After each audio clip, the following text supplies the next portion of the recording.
Dan Jacobs filling in this week for Mr. Drotar. What a great day in Denver sports. We'll get to that in just a second. If you want to get involved in the program as soon as we get rocking here, you can do that. The RamosLaw.com text line is 303-713-1043,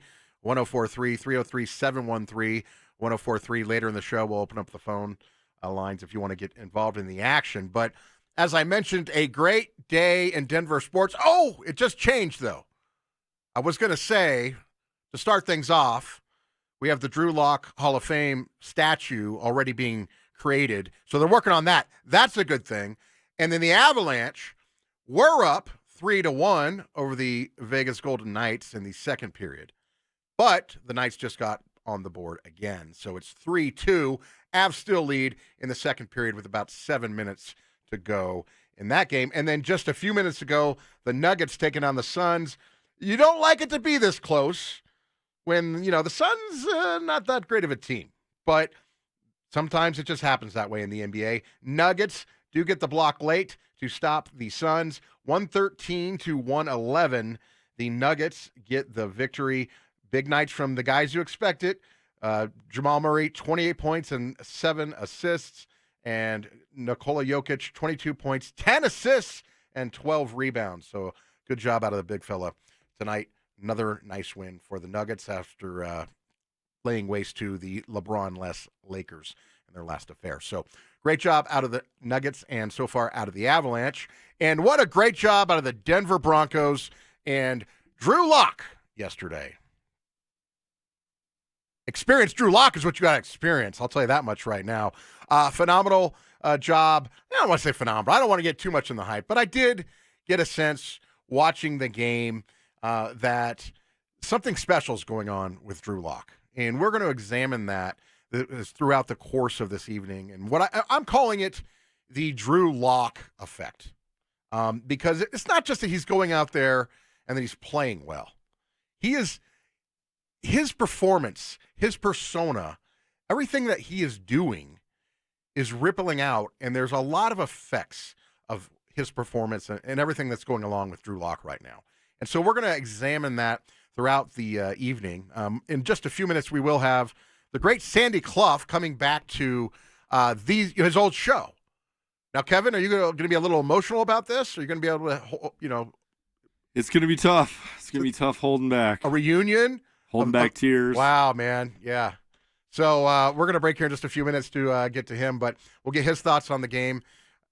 Sandy brings it to you straight. He brought you to the post game last night, and he's been here for all these rookie quarterbacks. Not that, other than Jay Cutler, the Broncos in our lifetimes really haven't had a rookie QB of note. So this is kind of a matter of first impression for us, right? Like even, since Elway,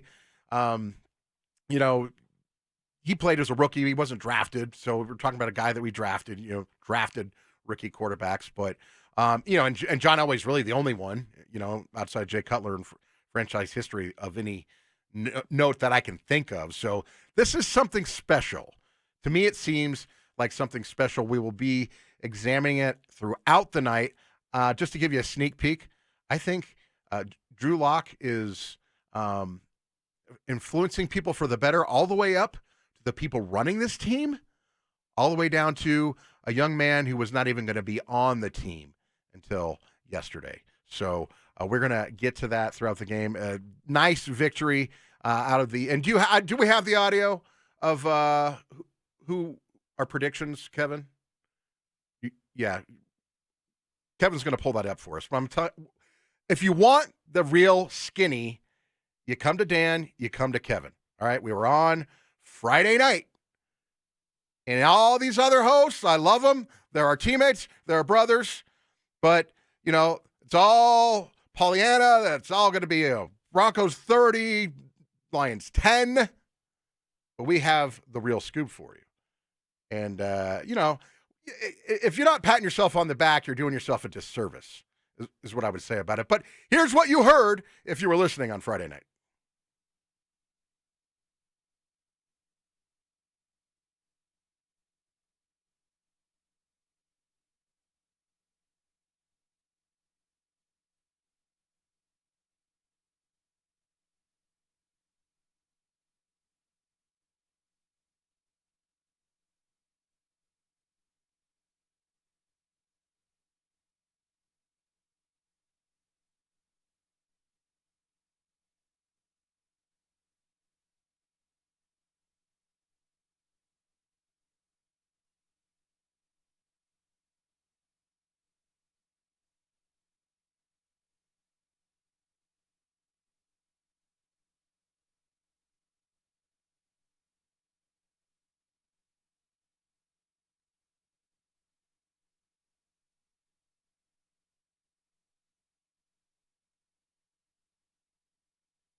See, we had it nailed almost down to, we had it down to 3 points. But more importantly, both Kevin and I predicted this ain't going to be pretty, folks. And it wasn't a pretty game. The crowd was booing at times. It was not pretty. It was sloppy, and it was never a runaway. But the Broncos did get the victory. All right, I want to make a little extra time here as we have the great Sandy Clough returning to the Fan late night right here on the Fan. Dan Jacobs filling in for Sean Drotar.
All right, no time to waste. Dan Jacobs filling in for Sean Drotar. We welcome to the program his old stomping grounds, the great Sandy Clough. Sandy, how are you?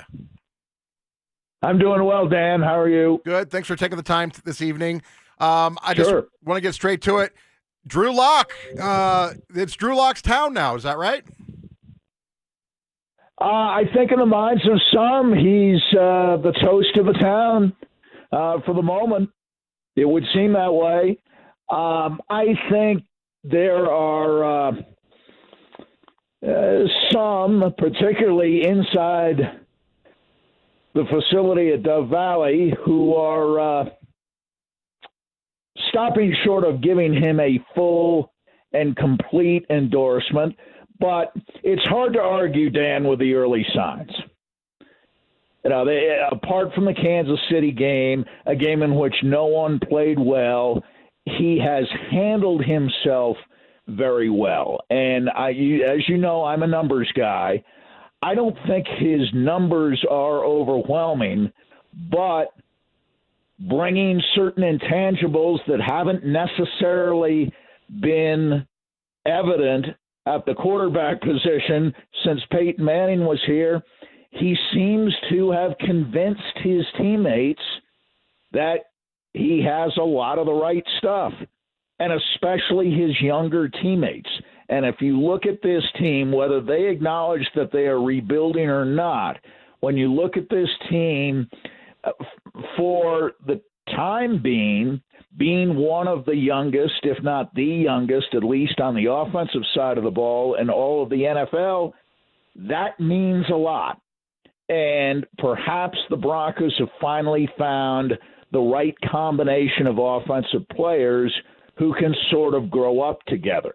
That doesn't mean they'll be championship contenders next year, but it means that at least for now, they seem to be moving in the right direction. And the note of caution that was brought up again today in Vic Fangio's Monday afternoon press conference had to do with something Fangio himself said about a month ago about getting false early reads on quarterbacks. And he cited a story going back to his early days with the New Orleans Saints in the late 1980s as an example. And he also made the point it can work the other way too. You can get a negative first impression from a guy who turns out to be very good. And so I think that position is the most sensible one to take at the moment. I listened to Vic Fangio today, and he of course, he wouldn't come out with a full ringing endorsement. But one thing he did say that I heard, which was telling, he said he maybe could be the guy. But the important thing he said was, and we want him to be, which I had not up till now heard them acknowledge that they wanted Drew Lock to be their franchise quarterback. Is that surprising to you? Well, he didn't say franchise quarterback. Well, he said be the guy. And I think he's sensing the same thing. Remember what he said after the game yesterday, that while this team necessarily doesn't have a record to be proud of, he enjoys being around. And I think it makes him feel young to be around some of these young players on both offense and defense. And Locke is one of those younger players. And I also think that as much as some of us, including perhaps people, again, within the building and on the coaching staff, might have been skeptical about all of this video reality stuff that was going on, to tell the truth and to be completely fair, John Elway has been one of the early advocates going back a few years of this kind of video work and the opportunity it affords for a quarterback who would otherwise be unable to practice because of injury to step into a situation that doesn't demand a lot of him. In the short term, he can spend, as he apparently did, the better part of 10 weeks looking at the game through a different sort of prism. And he comes out of it apparently looking a lot less like the completely confused character we saw back in August. Isn't it funny, Sandy, how as he has more success and kind of Drew Lock mania goes further and further, it covers up the warts and the missteps of guys like Elway and maybe Fangio and Scangarello. Isn't it kind of funny how it kind of, it's kind of a soothing balm that covers all that stuff up? That's a great point. And there does seem to be a different synergy around this team. I would hasten to add, though, because as I said earlier, I am a numbers guy. Here is the ranking going into this past weekend of the teams he has so far played against and the one team he has yet to play defensively. And this is Football Outsiders DVOA. The Los Angeles Chargers, 21st. The Broncos won that game 23-20. That was Locke's debut. The game in Houston against the Texans, very impressive, but keep in mind that the Houston Texans are 27th in defensive DVOA. Then you have the Chiefs, who are 11th. And he took a bit of a licking, as did the Broncos. And then you have Detroit, that's 26th, and the Raiders upcoming at number 31. So he hasn't exactly been facing, except for the Chiefs, a defense that's in the upper half of the National Football League. Now, has he taken advantage of that? And is it fair to acknowledge that even going against a bad defense yesterday, he had 5 offensive linemen by the end of that game, and for the most part during the second half, who had never played together before. So he had to take over that huddle. And he apparently showed the right stuff, at least in the fourth quarter. The Bronco offense didn't do much through 3 quarters, but this is kind of a reversal of their trend all year. Whereas they scored less in the second quarter than they did in the first, fewer points still in the third quarter, and their worst quarter offensively had always been the fourth. Yesterday they turned that around. Their best quarters were the second quarter and the fourth quarter, finally, with multiple touchdowns. That's as good, maybe, an overall fourth quarter as the Broncos have played all year, regardless of the opposition. But you're right. He does seem to present a way out from underneath the criticism that has buried the Broncos and those 3 individuals that you mentioned, Elway, Fangio, and Scangarello, who at various times have each been the target of fan wrath here in 2019. Well, and to take it further, if they beat the Raiders and they go out on a high like that, doesn't it cover up everything all off season? Won't the expectations be nice and flowery going all the way up to week 1 next year? Well, that could be a problem too. If they win this last game and the tiebreaker that I think works in their favor kicks in, and they end up, at least for official purposes, finishing in second place in the AFC West, people will say there's only one place to go if you're going to continue to progress, and that's from second to first. Now, realistically, that might not be a fair expectation for next year, but they will certainly be expected to finish at the very least a much stronger second next year and be a playoff contender. And this is where we always ask the question, what is the number of games that a quarterback needs to play before he is judged in any kind of definitive way? This game coming up on Sunday will be Drew Lock's 5th start. Do you need to see half a dozen more games, a half season's worth of games, the equivalent of a full season's worth of games, 16 starts before you really begin to make a judgment?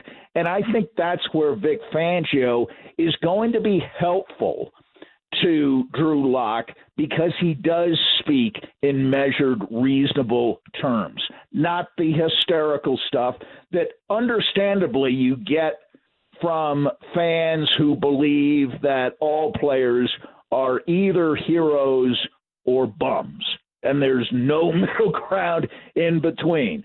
And Drew Lock will discover, because he will have one or two bad games, maybe one on Sunday, maybe not, but at some point next year, at least, he will have one or two more bad games, maybe in succession, and he'll find that hero status can change very quickly. And it can work the other way, too. But right now, he is the people's choice, no doubt about it. Sandy, we have to hit the top of the hour, but thanks so much. Keep doing a great job, and keep doing a great job keeping Orlando in line, right?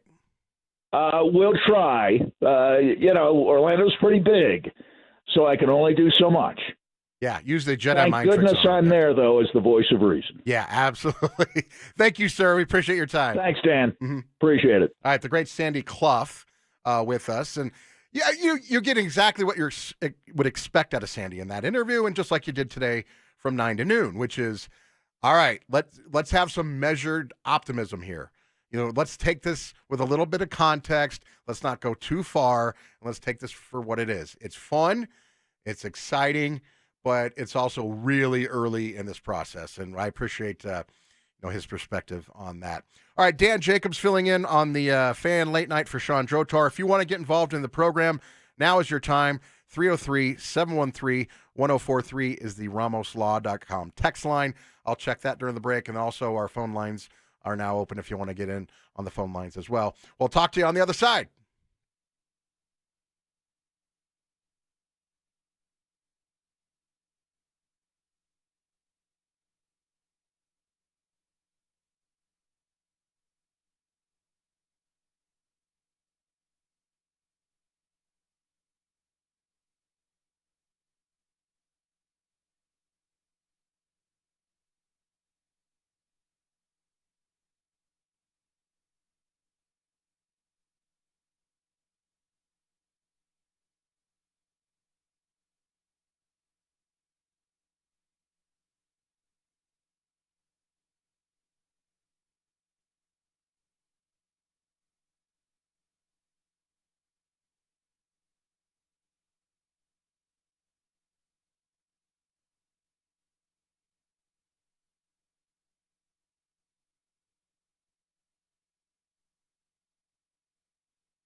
All right, Dan Jacobs filling in for Mr. Drotar throughout most of the, obviously we're not going to be on Christmas, and I won't be here tomorrow, but Thursday, Friday, I'll be here with you guys as well.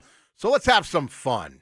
We'll go out to the text line, the RamosLaw.com text line, 303-713-1043. Our old friend Robert Kingsley in Masonville, Colorado, says he was correcting me, or at least maybe he was supporting me, saying Locke would be the first rookie quarterback ever developed by the Broncos that they drafted.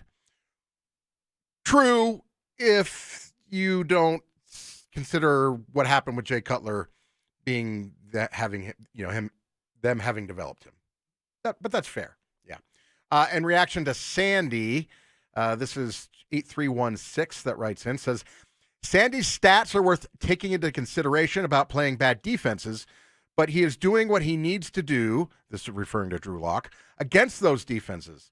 The fact is that he is a rookie.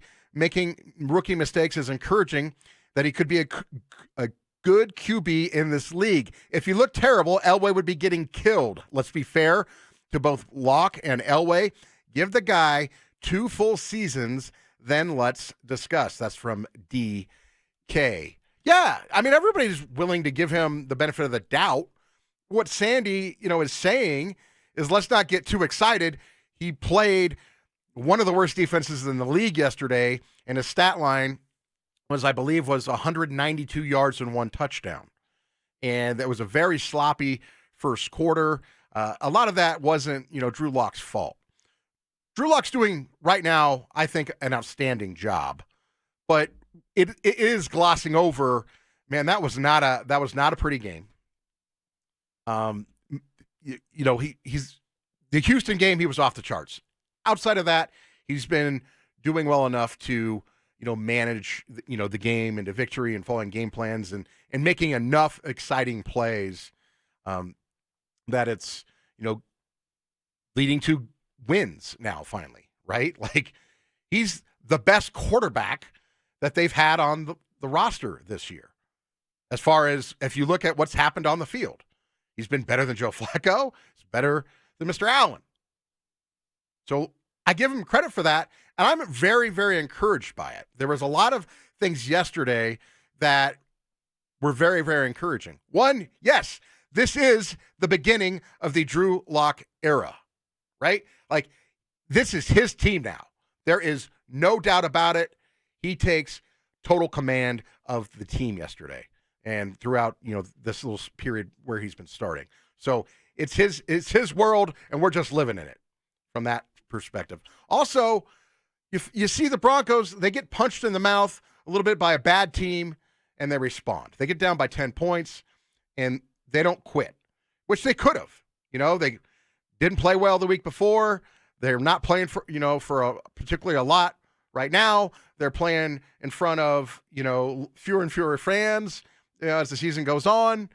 The fans aren't happy up in the stands. They're getting booed. Garrett Bowles is getting booed and holding his hands over his head. Like, no, this isn't happening. No, don't boo me. I can't take it. But you know what? They responded. Also, but a little bit of this goes back to, but it was the Lions, but you got to give them credit for it. No sacks or no turnovers. Can we believe that we're talking about that? This Broncos team, this one, no sacks or turnovers, that they committed. That's a phenomenal. We found our offensive line, right? Now we know. Well, of course not. The offensive line did still struggle, which I'll talk about here in a little bit. But hey, you still got to. I mean, for them to be able to completely negate any pass rush from the Lions, it's worth noting because the guys had the flu. We got guys that had never played. Sandy had said 5 guys that had never played together. That's for sure. So they did a great job there. And then another thing that, we haven't seen in a long time, the Broncos scored on 5 straight possessions. Now, it wasn't a bunch of touchdowns, but I'll take it. I will certainly take it. But the best thing that we can take away, and, we'll talk about this is going to be a part of our discussion about the Trulock Effect, is that this town is excited about the team again. There's actually a little electricity in the air. In fact, Kevin, you're at the game, right? Yeah. Yep. What was it like walking out of that stadium yesterday? Walking out, Yeah. It felt good. People were in a good mood? Yeah. Anytime this team is coming out with a win since the Super Bowl 50 season, it feels good. And when we walk out of the stadium with a loss, it's like, here's the reasons why. No offensive line, no quarterback, bad coaching. It's the same thing. We left yesterday's game like, okay, Trulock might actually be the guy. And I think we still got to give it another week and possibly next season just to see, okay, he really is the future and we can jump on board with it. But you got to give him the right pieces around him as well. No, they've already got those. That's what I'm being told right now. They've got the pieces. The young core's there. We're set. That's it. If people think that, they're mistaken. No, they just got to do a little bit of work on the offensive line. That's it, Kevin. Well, yeah, I mean, that's it. And we'll talk about that closer to the draft and stuff too. But yeah, they got to build the offensive line. I thought the offensive line played great yesterday. They played great? I think so. I mean, that first half, but once they got going, they put Jake Rogers in because Elijah Wilkinson comes out injured, and the whole at halftime, Dalton Reiser couldn't go in because he was still sick, and he was on the sideline. I mean, he wasn't hurt. I'll tell you that. He no limp, nothing like that, but he was sick. So they put Morris in, and all of a sudden, these guys looked pretty dang good. And maybe, I'm just throwing this out there, but maybe they found a formula with this offensive line. Well, we'll see when they go up against. I was looking at it. I said, well, what I was about to say was, we'll see when they go up against a really good defense. Oakland, that's not Oakland.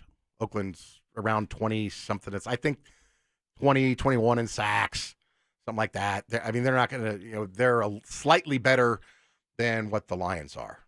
Yeah, and I mean, when you like those numbers that Sandy did give us, I don't know, he said a bunch of letters, so I don't know what he was really saying, DBOA or something like that. Right, yeah. 27th, 26th, the Raiders will be 31st next week, but the Chiefs were number 11. Now, but what did they do against the Chiefs, though? Yeah, they didn't really do much against the Chiefs. So Trulock is playing decent. He's played some really good games, but he's going up against easier defenses. And look, I'm not taking anything away from Trulock, but we haven't seen him go out and have that performance to get us over the hump. Be like, that's the signature win right there. Well, yeah, it's the Houston game. Yeah. I mean, he was phenomenal in the Houston game. He was great in the Houston game, but I mean, their defense just isn't what we thought it would be. Right. I mean, they don't have J.J. Watt. I don't know. We'll see. We'll see a game next year when Trulock's a starter, and we'll put that in the category of that's his big win. That's the one that we all knew in this town knew that he was the guy. All right, Kevin. This is what I have to deal with every night. But this is fair. I'm going to read it. Nobody hates a Broncos victory more than Dan Jacobs.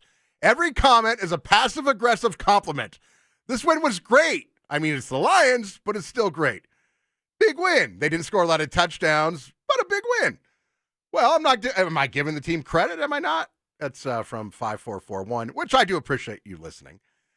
So we appreciate you. And fair enough.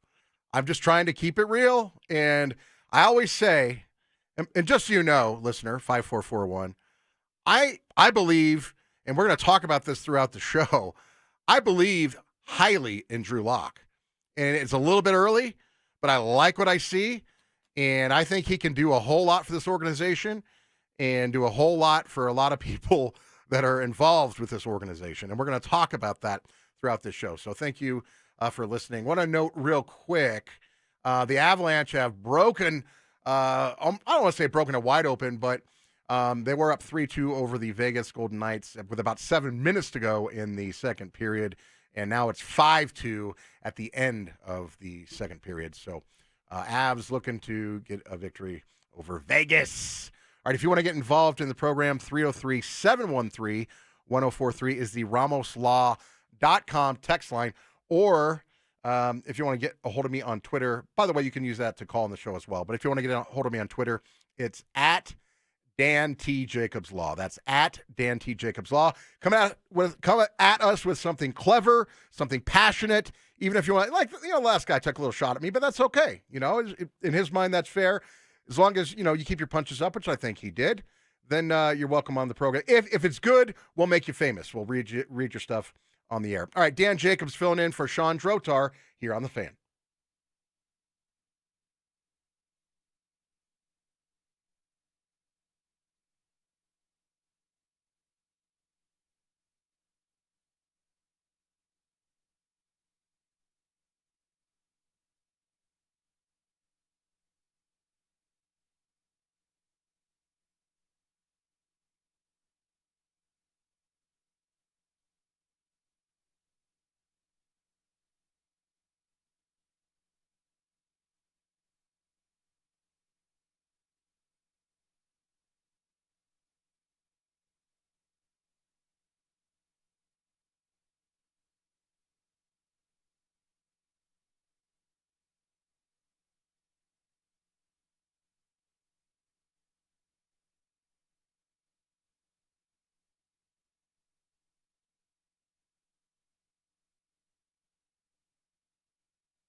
Kevin, do you even know what that is you're playing there? I didn't know, but I found out. What is it? Revenge of the Nerds? Revenge of the Nerds, baby. I love it. That was one of those movies I wasn't supposed to watch. I was probably, I don't know, maybe 8 or 9.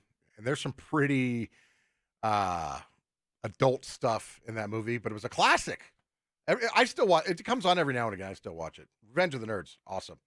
All right, for our stat of the night, 9,600 is the stat of the night, coming from yesterday's game. That was the the reported number of no-shows at yesterday's game. Give me a break. Kliss texted this out yesterday, and right away I retweeted it, he tweeted it out, not texted. He tweeted it out right away. I retweeted, here's your fake attendance numbers presented by Mad Magazine. Is this like a parody? 96. Did you see the people in the stands? Were they all like huddled into the club level? One of the problems with when you have a really nice club level, but it wasn't cold yesterday, so you can't even use that excuse. But on cold days, people would much rather be inside with all the premium and concessions than be freezing in their nice mid-level seats, because I think the mid-band of that stadium, the middle ring, is the nice club level where you can just, anytime you want, you can go up into this nice posh area and they have TVs. Go to the game so you can go in and watch it on TV and drop $150 on, lobster tail or whatever. But that couldn't have been the excuse, the last couple games with all these no-shows. So the previous game, they had, about 19,000 no-shows. And it looked very, very empty when you looked at the stadium. Yesterday, I'm keeping an eye on it because we were all, everybody wanted to know what was going to be the outcome. Or were people going to show up? It was going to be a nice day. But it was also against a bad team, and the Broncos, have been struggling. They had a kind of a pitiful effort against the Chiefs. So everybody was keeping an eye on it. And, if you go on Twitter, all the people that cover the team and, other people who are there, they put up, pictures. And they're from various angles around the stadium. And I was doing the pregame show yesterday with John Davis, and they said, because he goes to every game too, like Kevin Kistner, who we'll talk to here in a second. And we talked about, was even the 19. I don't believe. Here's the problem. I don't believe any stat, that attendance stat that any team. I'm not just the Broncos. Back in the day, they would just lie. When it's just the newspapers, they would just report false stats. They didn't care.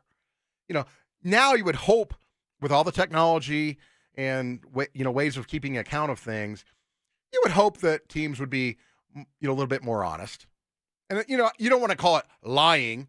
It's fibbing, right? But I've never trusted almost, unless it's a clear sellout, I've never trusted attendance numbers when they rate they give no shows. Like the Avalanche, when their streak was coming to an end, they were claiming that they had sold out for, 10 years or 19 years, however many years it was. I can't remember. But you'd go to the games and you would see all these empty seats. It wasn't like half empty, but there's all these seats. And you're like, come on, Avs. And they try and say, oh, well, it was a sellout, but, these people didn't. Come on. This game didn't sell out. It wasn't a sellout. Stop it. And then eventually it got so bad that the Avs had to admit the streak had come to an end. That was over. So I've never trusted these attendance numbers. But so the 19,000 may not have been accurate. So, if you looked at photos of, in fact, Kevin and I were going to talk here in a second about how we put the photos side by side of the Chargers game that was 19,000? Yep. No shows? Yep. But there were all these pictures yesterday, right at kickoff and right before kickoff. There was the anthem, and it looked really bad at the anthem. And then there's a photo on Twitter of the opening kickoff. And it looks like about 50%. So I asked John Davis, who I'd done the pregame show with, after the tweet came out from Mike Kliss saying 9,600. And it was like, you ever that guy that cheats at golf, like that's why, by the way, I quit cheating at golf because my scores never got better, right? Because, if you shave, throughout the round, 12 or 15 strokes off because you're cheating, then your scores, when you actually get better, your scores never get better. That's why I quit cheating at golf. It was no moral issue. It was just like, dude, I'm not cheating anymore because I want to get actually my scorecard to show it when I get better. So when the Kliss, thing comes out, I text John Davis, and he's like, it's about 60 to 70% full. And I said, that's what I thought. I said, they just reported 9,600. He's like, nah. And then you check Twitter, and people are like, yeah, maybe double that. And now, Kevin, back me up on this. Now you have, well, first, your perception was the number was about right. Yeah, because my season tickets are fifth row behind the bench, so I'm texting Sandy throughout the game, like we always do, and I said I'd be shocked if there's more than 7,000, and he goes, my number is 7,500, and I even texted him. I said it's packed, and because the way, and me and you were talking, and you showed me those pictures, and I was like, wow, that's more than I thought, because the way I'm looking at it is, I can't see the seats behind me on the third deck, right. But in front of me, I'm like, yeah, it looks full. It looked really like a really, really good crowd from me looking up at the crowd. What you're saying is that you and your family members, you're busy having them, bring the carving station down and all that. You don't bother looking up at the commoners. Yeah, and you can't see really. Get him away. I can't look at him. Stop. No. I mean, the only time I look back is when I look up to the press box to look at Rich Scangarello calling some bad plays. There you then go. I just throw my hands up. Hopefully he looks at me, but.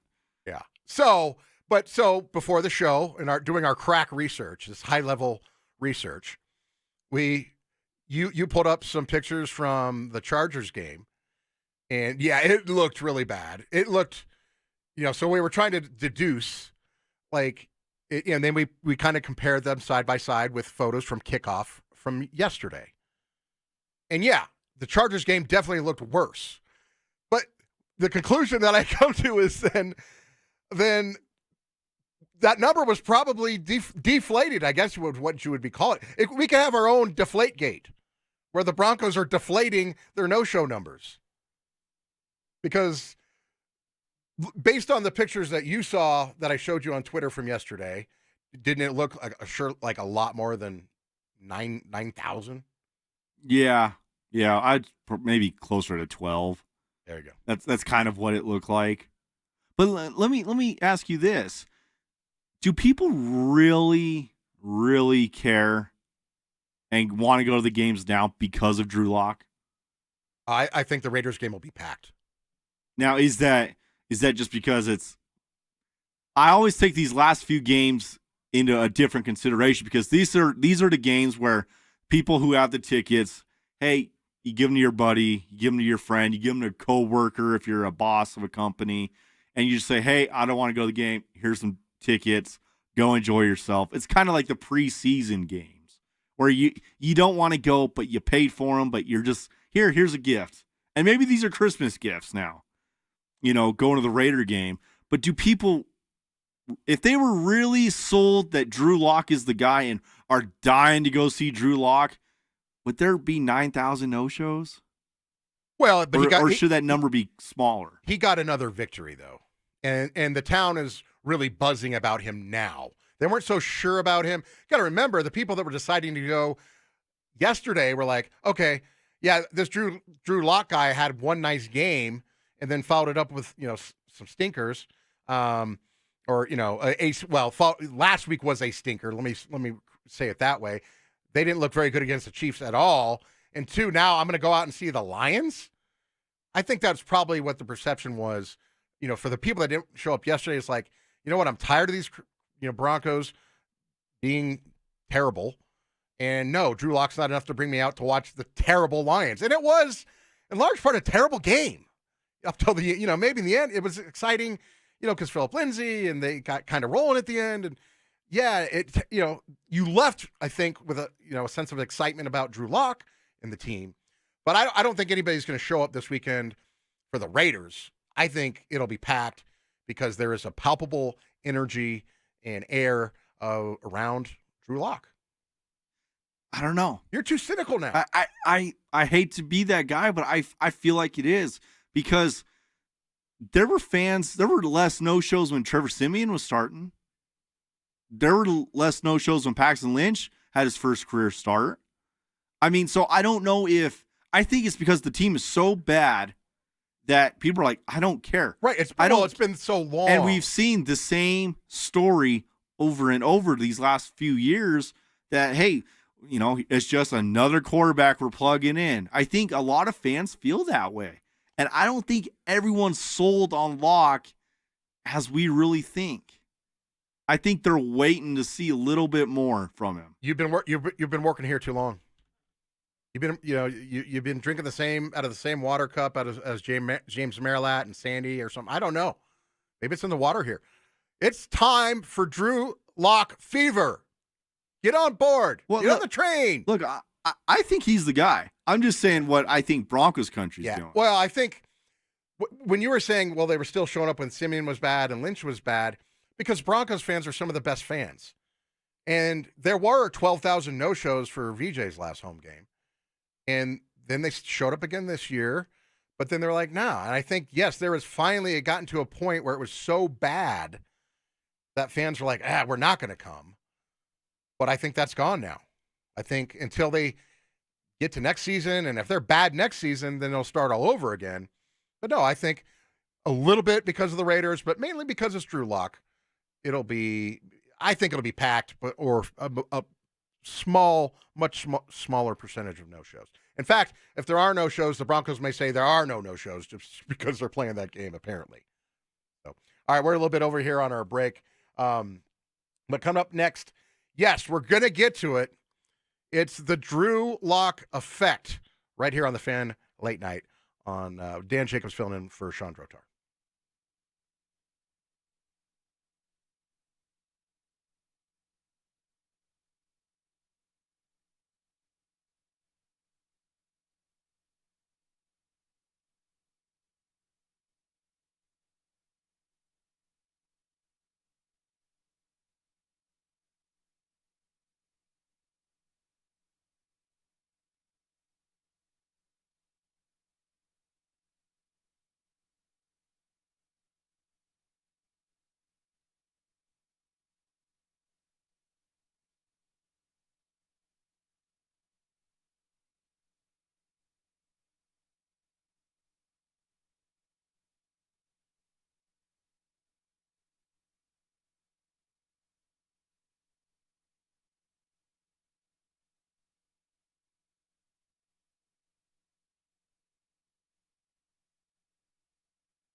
All right, Dan Jacobs filling in for Sean Drotar on the Fan Late Night for most of this week.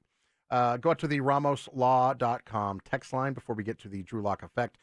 Calm down, fellas. They played the worst defense in the league against the pass. Give me a break. I'm still not convinced the problem with the O-line is solved, honestly. Well, of course not, Mr. 7200. It's not solved. And you're making fair points that we've made earlier in the show. But I still think there's a lot of good that we can, a lot of reason for optimism with the Drew Lock situation. And here's one that I want to read just because it's what I've been saying for like 2 or 3 years. Because we were talking about, Simeon was bad. It says Simeon wasn't that bad. The Broncos murdered his career by not providing offensive line and causing him to get gun shy. Hopefully they don't murder Drew Lock as well. And that's what I always said about Trevor Simeon was he gutted it out. And I'll give the offensive line this year one thing. Their main deficiency, and they're not great, and sometimes there's a little bit of jailbreak, but the penalties and the sloppiness that cripples drives right now is really what's killing the offensive line and killing the offense. Back in those days, and even last year with Case Keenum, it was just there would be plays that were just jailbreak. Trevor Simeon played with a completely destroyed shoulder that had to have surgery. And then when he came back the next year, it's like the texter said, it was crazy. It was terrible. It was just he was bad, and it was still jailbreak. And then last year, it was not quite as bad, but it was still bad enough. It only takes one jailbreak play where it's just like there were turnstiles. It only takes one of those plays per drive to completely ruin the drive. And if it happens every drive, which for years and years it was happening every single drive, or it seemed like it, you just can't win. You can't score. It's just impossible. But here's what I saw yesterday. And here's why I think everybody that was talking about, oh, you couldn't put Drew Lock in the game, or you couldn't take him off and make him the starter, you get him killed behind that offensive line. And I think he was actually more well-equipped to deal with it than any of these guys, because he dealt with it for 4 years playing at Mizzou in a conference where he had to play Alabama and LSU and Georgia, teams that he knew every snap that the guys that were in front of him protecting him were not as good as the guys on the other side of the ball, the blue chippers, the 5 stars that were coming at him from Alabama and Georgia and LSU and Tennessee. So he had to face that adversity all the time because his teammates just weren't good enough. Like Missouri doesn't get the same type of talent that Alabama does. Well, Alabama's not even close, but Florida, Georgia, LSU, Tennessee's been bad for a while. I don't know how good they were during Drew Lock's career. I know they were bad for a lot of it, probably all of it, but they still get some guys. But so he's already been behind offensive lines that are behind the 8 ball. And I'll give you a point to it. Yesterday there was a play, that I saw later on Twitter, and people were killing Garrett Bowles. And actually I saw it from Brandon Stokley that actually was defending Bowles a little bit. This guy says Bowles is a complete bum, and it shows a play in which the ball was snapped and Garrett Bowles never moved. And Stokley's point was the ball was snapped early. It wasn't Bowles' fault, nor was it because he said, look, Dalton Reisner didn't move either. So what Stokley says is that ball, the center snapped it early. And so there were guys that just unblocked completely right to Drew Lock. And Drew Lock just didn't phase him. He just rolled out. Like he saw that his guys didn't get out of the break, and he just ran to the side and chucked it away. Like other guys would have, like Keenum would have either just got panicked and thrown a pick, or Flacco would have taken a bad sack, or Aaron. It's like he already has more presence right now than Joe Flacco, in regards to that, than Joe Flacco had all year. And Brandon Allen, it's not even fair to bring it up. But, yeah, Trevor, he has more presence now than, Brock Osweiler and Trevor Siemian. He's already showing signs, and that's what I'm saying, the ripple effect. I had a tweet last night that got real popular. I said we should call Drew Lock the magician because he's so good, he can magically make Deshaun Hamilton reappear, right? Because Deshaun Hamilton has had the worst disappearing act maybe in franchise history. Like we just call him a ghost. You're like, where is this guy we were promised? He was supposed to be our next Emmanuel Sanders. And he completely disappeared. But here comes Drew Lock. And all of a sudden, not only does Deshaun Hamilton have a good game, I believe he was the leading receiver. He had 6 for 65 and a touchdown. Noah Fant had, I think, 10 yards. I think Cortland Sutton had 41 yards. He was, by far not by far, but he was the biggest, turned out to be the best receiver yesterday. That's what a Drew Lock, if he develops and turns into the guy, can do. And that's why you always have to try and find that. And that's what I've been screaming at the top of my lungs, it seems like, on the radio for the last 5 years, 4 or 5 years. Like, come on, Elway, figure it out. And Elway always thought, you don't need an Elway to have a good franchise to win a Super Bowl. You can win it with a Von Miller. And that's Elway's problem. Is that he wants to, always try and win with the defense and win with the Gary Kubiak, Mike Shanahan offense. Instead of, taking a good hard look and realizing that, yeah, you can do that sometimes. Yeah, you can do that when you have an all-time great defense like you had in 2015. But most teams that win Super Bowls, like 80 or 90% have great quarterbacks and exciting quarterbacks to watch. And the Broncos might finally have that. So that's why I'm excited about it. We're going to continue. So lifting his teammates up, that's kind of peg one in the Drew Lock effect. But there's several more. I want to get to those next. Dan Jacobs on the Fan Late Night here, 10:39 on Monday night.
All right. It's the Trulock Effect here on the Fan Late Night. Dan Jacobs in for Sean Drotar. Jordan has been waiting patiently. Jordan, how are you? Jordan! Yeah, I'm here. What's up, man? Hello. Yes, you're here. Go ahead. You're on the air. Yeah, sorry, I was listening to somebody else, NFL Rewind or something. Anyway, you're talking about the Trulock Effect. The biggest thing so far is the Trulock Effect's had them go 3-1 their last 4 games and kind of given new energy to this city and this organization and these players that actually have something to play for now. And, you know, these guys are just coming out firing, and they're looking like a new team and a new franchise, and it's kind of a positive maybe going forward. Yeah, I agree with you, Jordan, and I want your take on this because Kevin Kistner and I were kind of going back and forth about it. I think that people are excited about it enough that they will sell out or come close to showing up 100% for the Raiders game. What do you think? I do think it's a big rivalry. People get up for this Raider week. There's a lot of implications, you know, with the Raiders possibly being able to make the playoffs. Broncos probably want to play spoiler. Vic Fangio probably wants to stick it to John Gruden a little bit. It's the last time they're going to be called the Oakland Raiders. Going forward, they're going to be the Las Vegas Raiders. And what a better way to send them out as losers their last game of the year, not making the playoffs and leaving that crap hole that they call Oakland. All right. Thanks, Jordan. Appreciate it. All fair points. What do you have against Oakland, Jordan? I don't know. Nobody seems to like Oakland. Have you ever been there? I haven't. I've heard, you know, I never understood it because I'm like, what? It's right next to San Francisco. Why isn't it, you know, beautiful? And people are like, no. When me and my brother, it was the Super Bowl season, Super Bowl 50. We go out there for the Super Bowl, and we're on the train, and we had to there's a stop at the Coliseum because we were on the way to Santa Clara. We had to stop at the Oakland Coliseum, and I looked out the window, and I said, this is where an NFL team plays. Like, this is a piece of junk. Like, how is this thing not rebuilt like 20 years ago? It was so bad. They should have left a long time ago. Yeah. Yeah, I've heard it was a hole. Well, they call it the hole. The black hole, right? A dumpster fire right there is what it is. We're going to run out to Twitter real quick. Like I said, if you want to get a hold of me on Twitter, you can follow me at Dan T. Jacobs Law, just like at Sean_Phillips did. Sean B. Phillips says, at Dan T. Jacobs Law, consider Trevor started with essentially the same O-line that Peyton won Super Bowl 50 with. One simply needs to use the eye test. Everything is different with Locke. Top of the page is the cannon. Yeah, that's my whole point about Trevor. Don't you remember the offensive line? And I appreciate you tweeting in, Sean.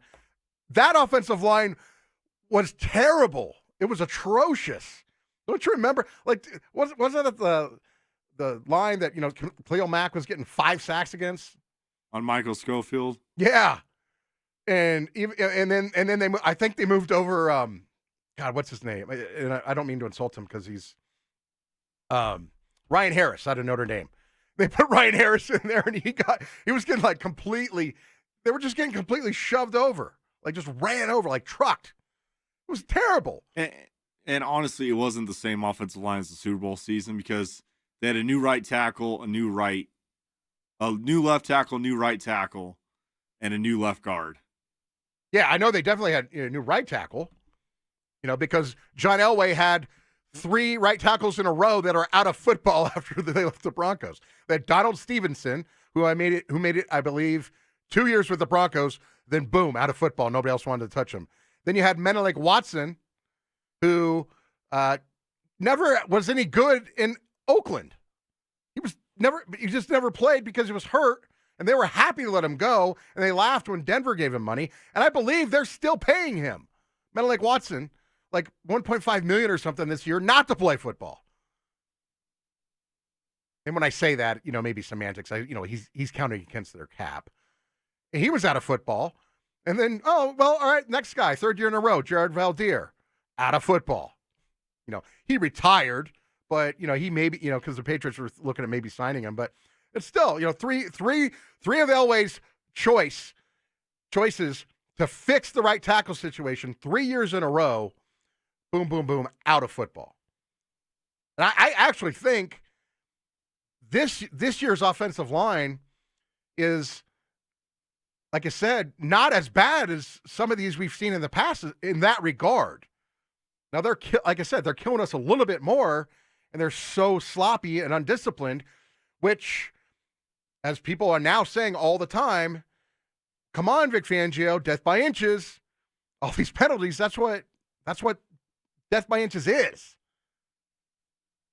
So the offensive line might actually be a little bit better. It's still going to be revamped. I'm sure Garrett Bowles is still going to be gone. And, Ron Leary's going to be gone. Juwan James will be back if he's healthy and doesn't force his way out because the head coach insults him. And Dalton Reisner will be there. Looks like Connor McGovern will probably be back. So you're probably bringing back three pieces of the line that you wanted this year. But getting back to our conversation on the Drew Lock effect, number 2 on the Drew Lock effect, Drew Lock, if he pans out and he continues on his trajectory, will have saved John Elway from John Elway. He saved John Elway from himself. John Elway, up to this point, had built a team that he would not let win. John Elway was this team's worst enemy because he would not get them a quarterback. He would not invest in a young quarterback and develop him so he could develop with some of the nice pieces that we hope that he's put around on offense. Noah Fant and Cortland Sutton and Tim Patrick and Philip Lindsay come to the top of that class, I would say. And then I'm not gonna even go there with Deshaun Hamilton because one game, with 65 yards and a touchdown, that is awesome for him because it keeps his dream alive. Because up until yesterday, he was heading straight for cut, not coming back. But if Drew Lock can continue to help him, then maybe Deshaun Hamilton could be a part of that, and maybe Royce Freeman does. I heard Cecil talking about Royce Freeman earlier, he's got to step it up a little bit. But Elway, because of his refusal, he didn't want to play. I don't know if it was Elway in particular, but they go out, they pass up a chance to draft Devin Bush, and they didn't know they were going to get Drew Lock when they did that. They just wanted the additional capital. They said, we'll get Noah Fant later. We need help at that position. He's a potentially explosive tight end. They have that extra pick, which then turns into Drew Lock. Why'd you draft him if you were so deathly afraid of using him? Doesn't make sense to me. And all the success that Drew Lock is having right now is what makes it even more baffling and mind-boggling that they, one, put him on IR when he didn't need to go on IR. He didn't have a severe enough injury where it was required for him to go on IR, and then refused to take him off IR until they absolutely had to. Should have been off IR the second Joe Flacco went down. Actually, before that, because Flacco said that injury had been lingering a little bit. So they knew they may have had, it's a neck injury. And I need to take it down a notch, by the way. I'm screaming a little bit, I think. But Joe Flacco had a neck injury. It's not like, he's got a bad ankle that you can nurse through every week. If something goes wrong with a neck injury, you better have a backup plan. And by backup plan, I don't mean Brandon Allen. So you would think you would have, but we kept hearing all this nonsense about, we don't want to ruin him. We don't want to bring him back till he's ready. And the team never said this, but we heard it a lot. Oh, God, you don't want to get him killed behind that offensive line. He's doing better than anybody behind the offensive line. So if Drew Lock pans out, and next year they continue trending up, and they make the leap from 6 to 7 wins to 9 to 10 wins, it will have saved John Elway's bacon, and it will have saved John Elway from himself. Because as I said, John Elway had built a team he simply would not let All right, that's going to do it for another hour here. We'll continue the Trulock Effect throughout the rest of the night. Also, some other surprises along the way. If you want to get involved with the program, you can be like Sean Phillips on Twitter. You follow me at Dan T. Jacobs Law, and you can get involved with the program that way. Or the RamosLaw.com text line 303-713-1043, or you can also use that to call the program. All right, we'll take a timeout.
right, Dan Jacobs with you on the Fan Late Night, filling in for Sean Drotar most of this beautiful holiday season.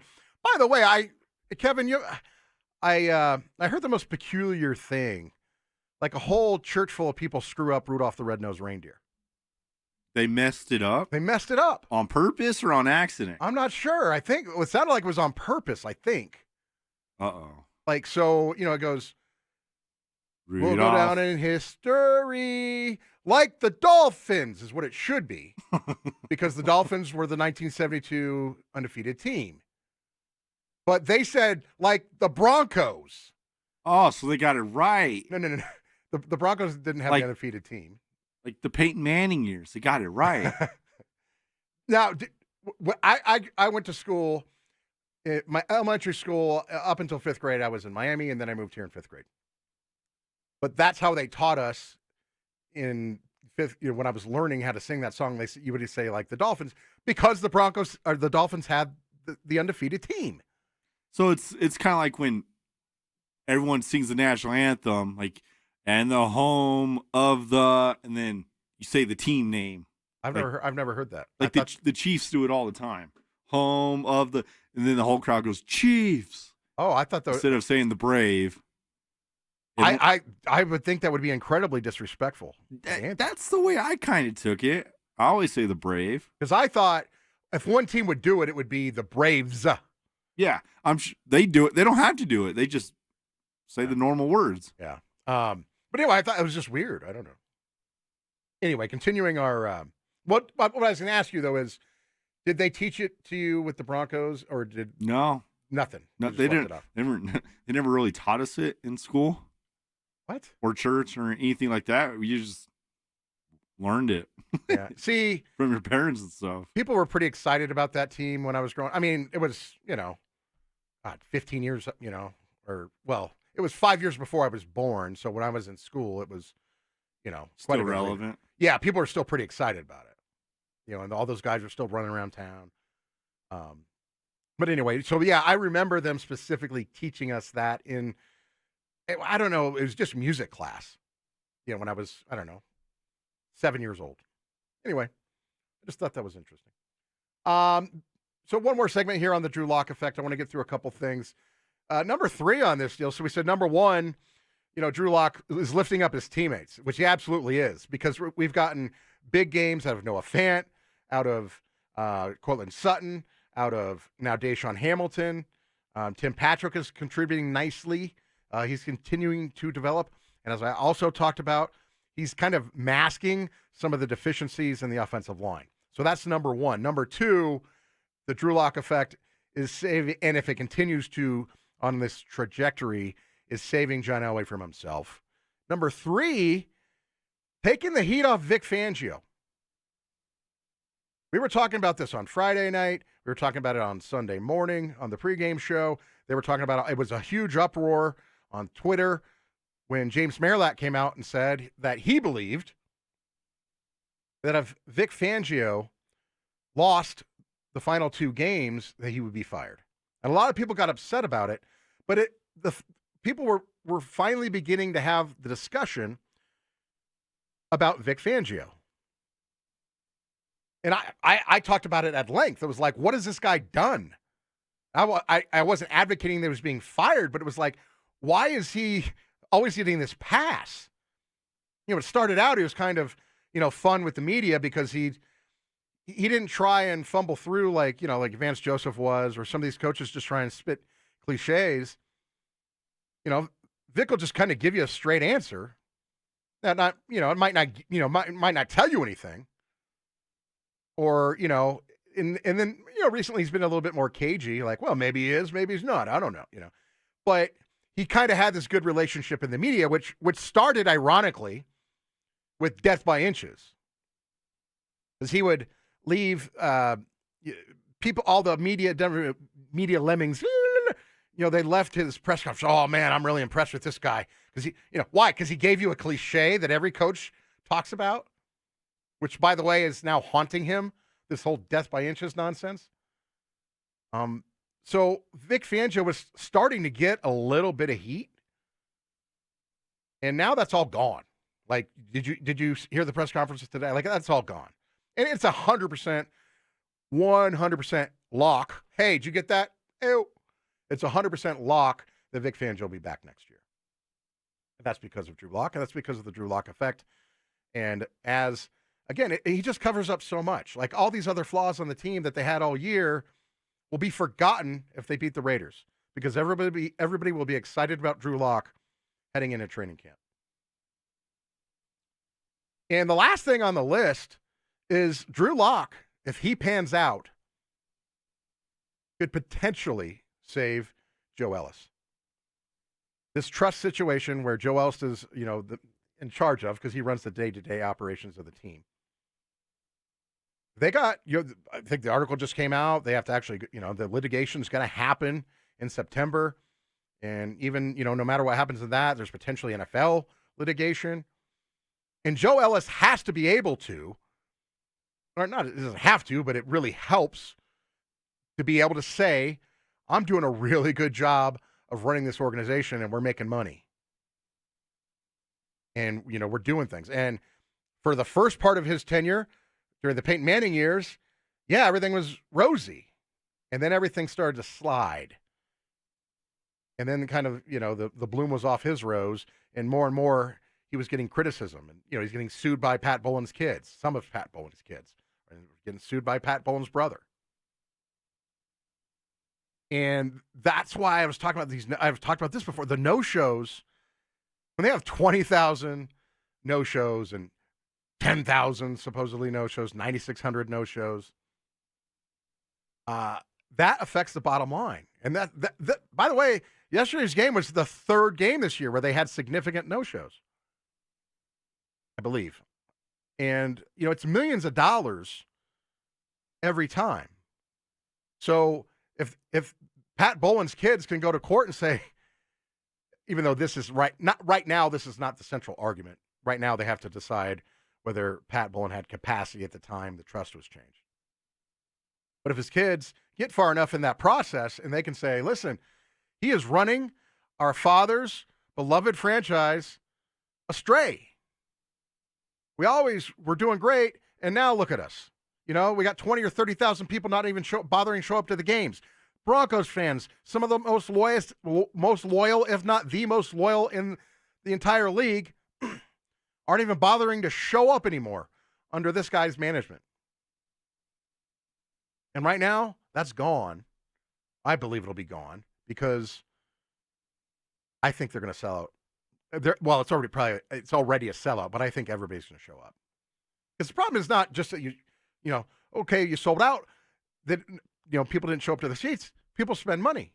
Like, Kevin, I don't want to be too personal here, but how much on average would you say that your family, with parking, not including tickets, parking, libations, nachos, hot dogs, per game? Well, let's say $20 for parking. And yesterday I had a Philly cheesesteak and a Coke. So that was $19. So plus 20, $49. So $49 per person. Yeah. Well, it'd be 39. 19 plus 20. 39. Yeah. I can't do math yet. So 40 but that's low. That's 40 really bucks. Low. But the average fan doesn't have one food item and one drink. No. I get the Coke because I could go get a free refill. But, let's just say, most people probably try to park closer to the stadium.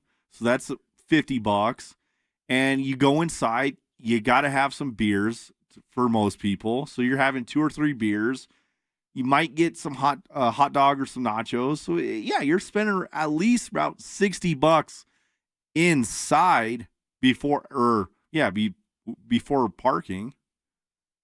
So you're probably spending at least $100 a person on average. Plus, multiply that by 75,000. That's that's a ton of money. Almost $1 million. Yeah, well, it's a lot more than $1 million, isn't it? Like, if you're times 75,000. Oh yeah, that's Jimmy. I can't do the math right now. All right, that's not. I'm not going to wager into go do it that either. It's a lot of money. Yeah, millions. Yeah. So it's a ton of money. So the point is the Broncos. There's this misconception that the Broncos, because of the Broncos, and they are one of the most valuable franchises in all of sports. But that doesn't mean they have cash laying around, and they historically have not. Like Tom Nalen told stories about, even when they were rolling and winning Super Bowls or getting close to winning Super Bowls, they weren't making payroll. They were like having to like defer checks and stuff. And okay, payroll's coming through. I couldn't believe it when I heard him tell that story on this station. So, it really helps. And if it continues, like right now, this city is very, very excited about Drew Lock. I think they're going to show up on Sunday, and it'll continue in the off season. And maybe training camp. Kevin, you've been out there. Very sparse the last year or two. Like a lot of room on that hill. Yeah, there's a lot. And it's kind of embarrassing. I'm not going to lie. But, hey, that's because of the Broncos. A lot of people think we did this. We caused all this drama. No. Dove Valley over there did that. And it starts with Joe Ellis, and it works its way down. Yeah. I mean, it's not our fault that there was a decision between Paxton Lynch and Trevor Siemian. It wasn't our fault that they haven't started Drew Lock all year. Someone hit me up on Twitter, said, you guys started it. We wanted Lock to start from day one. I mean, it's their fault over there. I don't even know who's in charge over there anymore. Yeah, no, you're right.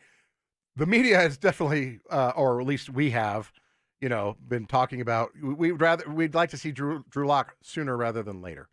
We weren't buying into this Joe Flacco just entering his prime MVP nonsense. Yeah, I mean, John Elway wanted Lock to start for the last few weeks. He was one of the biggest. Well, then why wasn't he? I don't know. Does Vic Fangio actually have a set of seeds? Was it Rich Scangarello forcing them not to play? Scangarello has no Is way. Is it Joe Ellis saying, nope, can't play? No, I was surprised that Ellis didn't demand it sooner for this very reason, because Drew Lock has the potential to put butts in the seats and Brandon Allen doesn't. Someone over there did not want Drew Lock to play. And I think it's 50-50 over there if they're sold on him or not. Then. Must have been Fangio. I don't know. Yeah. By the way, we have somebody in here saying he has free parking. And you know that meme on the internet where it's the guy pointing to his head, like saying something smart? He says, I have free parking right by the stadium, but I spend that extra money on beer. He spends $125 on beer. See, that's smart. Get the free parking. All right, Dan Jacobs and Kevin Kistner rolling along here on the Fan Late Night. Coming up next, the Time Machine. You've been waiting for it.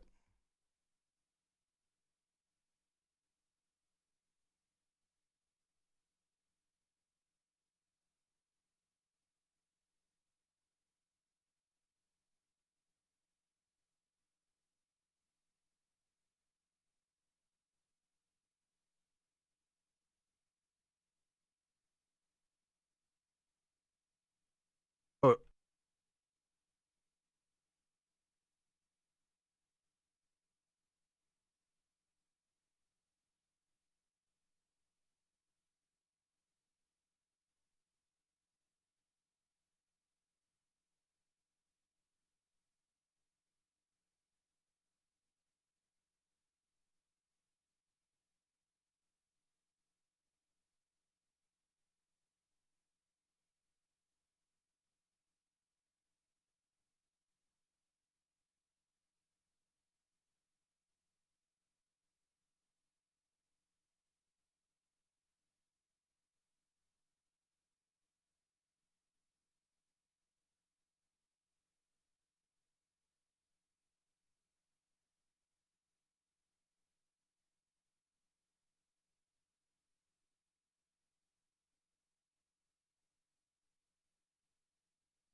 All right, this day, 1972, December 23rd, 1972. One of what NFL Films calls the greatest play of all time.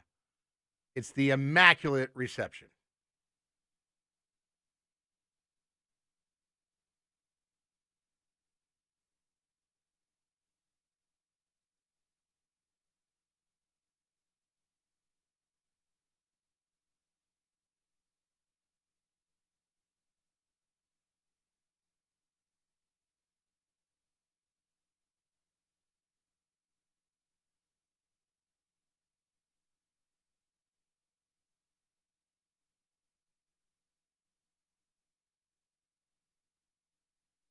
There it is. It's not quite the same without the visual there. You know, Franco Harris going down and just barely scooping that ball up. But, yeah, it's the Immaculate Reception. The Pittsburgh Steelers were trailing the Raiders at the time. 7-3, I believe, or whatever. I'm screwing up the math, but that put them up. Maybe it was 7-6. That put them up 13-7, as you said, as you heard, right there at the end of the game. And boom, it was funny because that obviously kept the Raiders from moving on in the playoffs, but that also kind of led to Terry Bradshaw's run and the Steelers' run with the 4 Super Bowls, because up until that point, the Steelers had just been terrible. And Bradshaw come in, and he was this just kind of this hick from Louisiana, and he didn't get along with his coach. Who was it, Knox? I don't want to say no, it's Knox, right? And the things finally started to click, even though those two never really got along. It's kind of like Dan Reeves and John Elway here. Those two guys just never really got along. So it was, this was the beginning of the run. And I don't know. So the NFL Films has said it is the greatest play of all time, as well as the most controversial. And the play was also selected as the greatest play in NFL history by NFL Network's 100 series. The play was a turning point for the Steelers, who reversed 4 decades of futility for their first playoff win ever and went on to win 4 Super Bowls. So there it is. Although I don't trust anything out of these NFL Network series. No. They're all, Kevin. It's everything we're watching, like they're doing the top 100. They didn't even put Terrell Davis like the top 12 running backs. Come on. Who's voting on this stuff?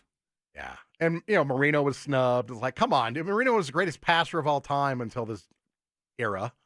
I would argue that if he played in this era, he'd still be the greatest. But, it's just, they're all joke. They're all subjective, and they're all over the place. So that's our play of the day, which reminds me, somebody did text in and said that John Elway should not have started as a rookie, and he was trying to prevent the same thing from happening to Drew Lock. You think? I love you. You think John Elway didn't want to play as a rookie? His problem with playing as a rookie was, again, Dan Reeves. Like, Dan Reeves didn't seem to like him, or was trying to tough love him, they just never really got along. And finally, and this is to Pat Bowlen's credit. This is, another one of those key moves that Pat Bowlen made that forever changed the franchise.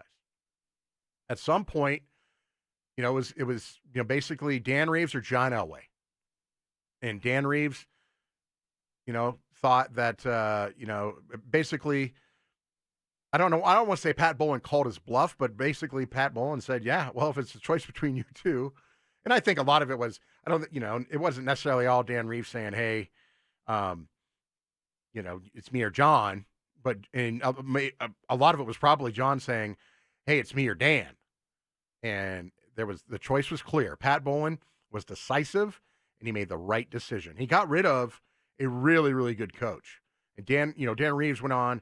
Had some good teams with the Giants, and I believe got to a Super Bowl, and also had some good teams with Michael Vick and the Falcons.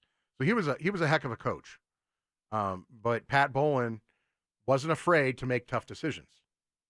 And if he made mistakes, he'd fix those. Like, for example, when he fired Mike Shanahan, he made a mistake, brought in Josh McDaniels. And didn't take very long. What was it, a year and a half, however long it took. And he said, all right, we're going to fix this mistake. And brought in John Elway.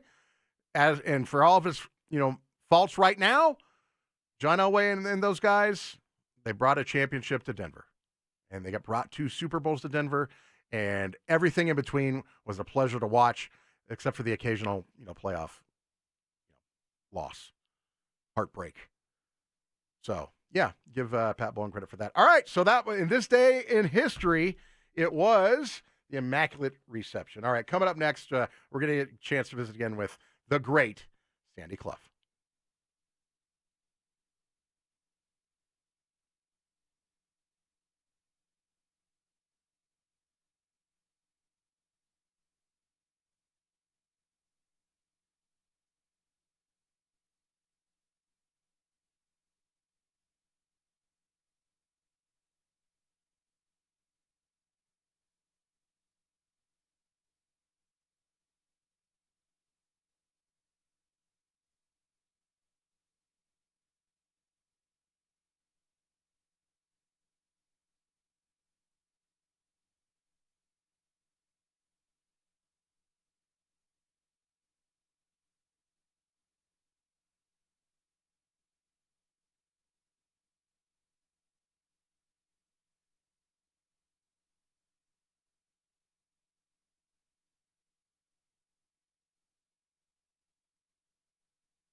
All right, Dan Jacobs filling in for Sean Drotar for a large part of this week.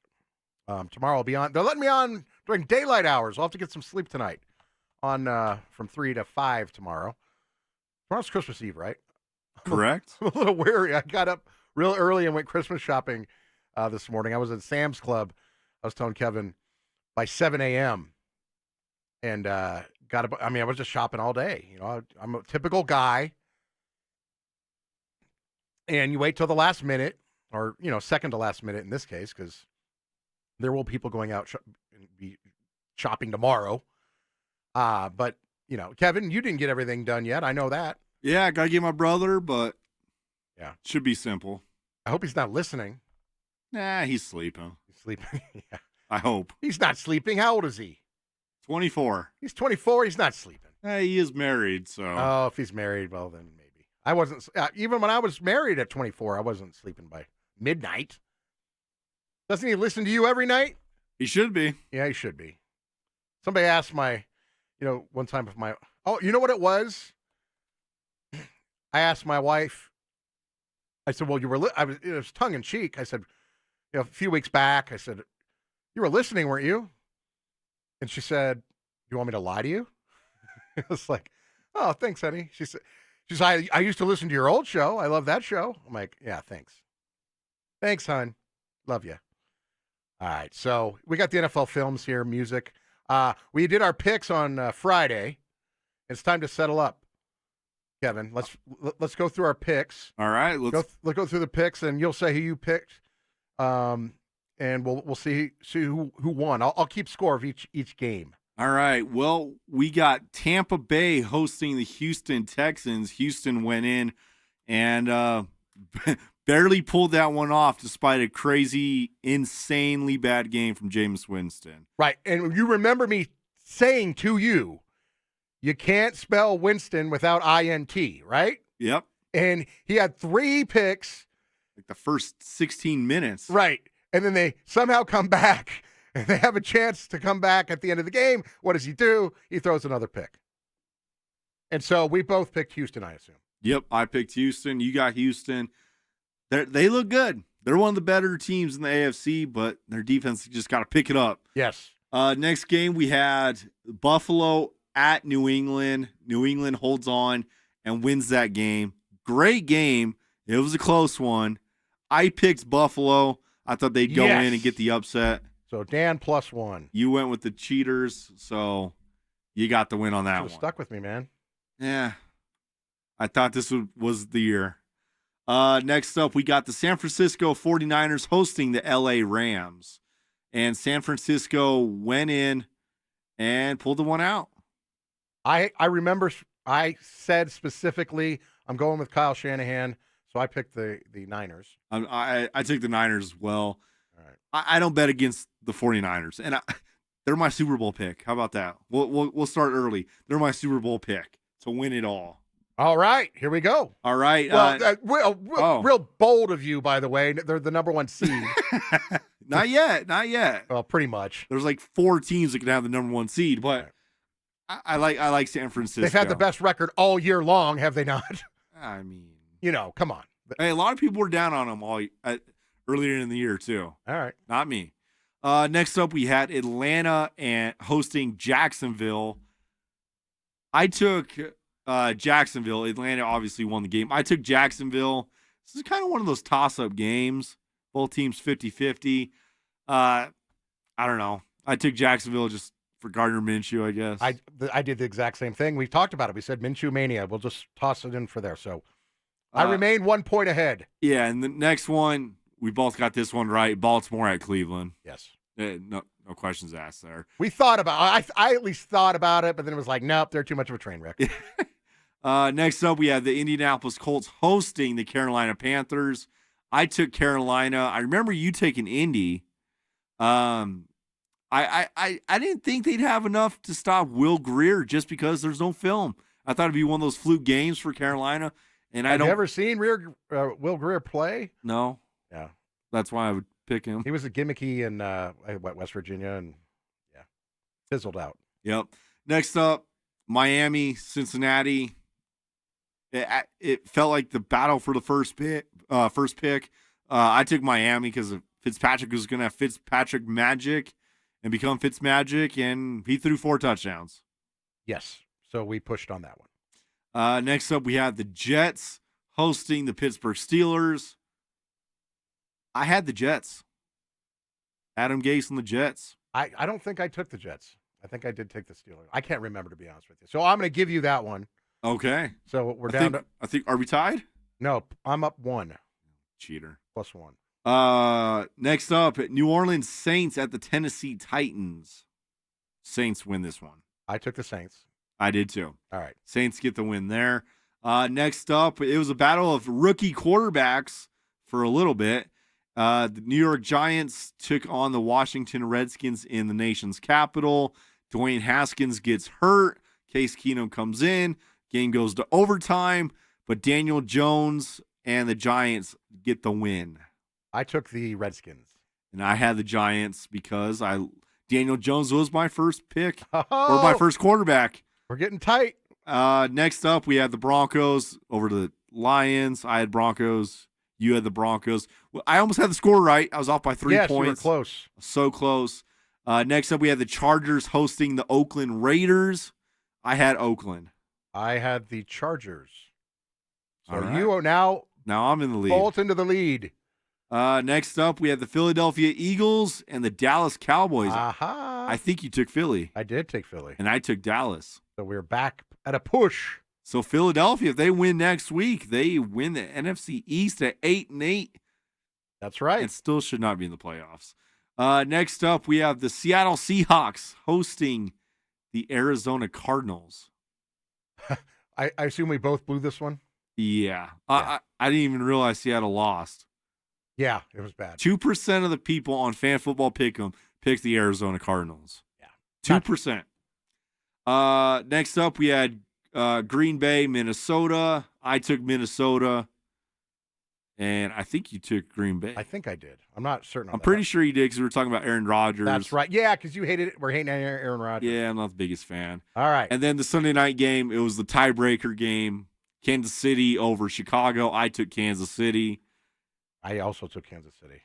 So what's that total out to? Woo! +1. Oh, Team Jacobs. No. All right, well, we'll have to week 17 where I'm pushing. I'd like to take a minute to thank all the people out there that supported me. It was a hard-fought victory. It went down to the last seconds here, but it's a dream come true. Are you giving a victory speech right now? I'm sorry. You want to thank the Academy while while you're on it? It's a culmination of a lot of hard work, and so thank you for the victory. I want to give a lot of credit to Kevin Kistner. He really tried hard. It's like my favorite Brian Regan skit. Oh, we got to give them a lot of credit. Hey guys, I was just in the winner's locker room. They gave you a lot of credit. Yes. Man, that makes this loss feel so much better. It was hard to make it through with all the champagne and confetti, but I got over here. All right. Hey, it's been a fun night tonight, visiting with you guys. Main show topic. What else are we going to talk about? It's the Drew Lock era. We talked about the Drew Lock Effect. Thank you to all you guys that texted in and tweeted. I think a couple guys tweeted in. I know at least one guy tweeted in. So appreciate that. Kevin Kistner, hey, I hope you're going to be able to sleep tonight after that tough loss. It's going to be a lot of sleepless nights. All right. Thank you so much, Kevin Kistner. Thank you guys for listening. It's been Dan Jacobs on the Fan Late Night.